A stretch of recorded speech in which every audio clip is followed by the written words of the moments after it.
நம் ஆண்டவர் இயேசு கிறிஸ்துவின் நாமத்தினால் மகிழ்ச்சியும் சமாதானமும் நம் அனைவரோடும் இருப்பதாக. ரோமையர் 11:1-7 முடிய. அப்படியானால் கடவுள் தம் மக்களை தள்ளிவிட்டார் என்று சொல்லலாமா? ஒருபோதும் இல்லை.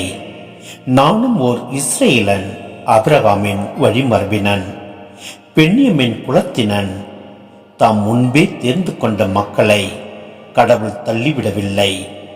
இஸ்ரேல் மக்களுக்கு எதிராக கடவுளிடம் எலியா முறையீடு செய்தது பற்றிய மறைநூல் பகுதி உங்களுக்கு தெரியாதா? ஆண்டவரே, உம் இறைவாக்கினரை வாளால் கொன்றுவிட்டனர், உம் பலிப்பிடங்களை தகர்த்து விட்டனர்.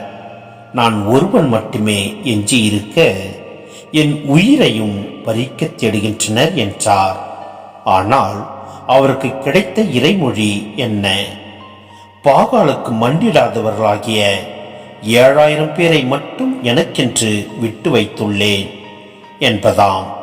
அதுபோல் இக்காலத்திலும் சிலர் எஞ்சி இருக்கின்றனர். இவர்கள் இறை அருளால் தேர்ந்தெடுக்கப்பட்டவர்கள்.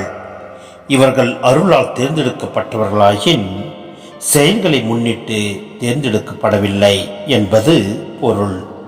இல்லையே, அருள் என்பதற்கு பொருள் இல்லை. அப்படியானால் என்ன?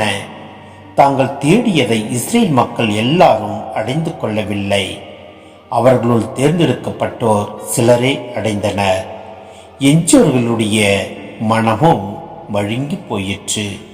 சிந்தனை: இஸ்ரேலின் வரலாற்றில் எஞ்சி இருப்பவர்கள் என்று அழைக்கப்படுபவர்கள் சிறப்பான விதத்திலே கடவுளால் தேர்ந்தெடுக்கப்பட்டவர்கள். இது மனித நடத்தையின் அல்லது தகுதியின் அடிப்படையில் அவர்கள் பெற்றுக்கொள்ளும் விருந்து அல்ல. மாறாக கடவுள் இரக்கத்தினால் மனமுவந்தளிக்கும் அன்பு செயல்.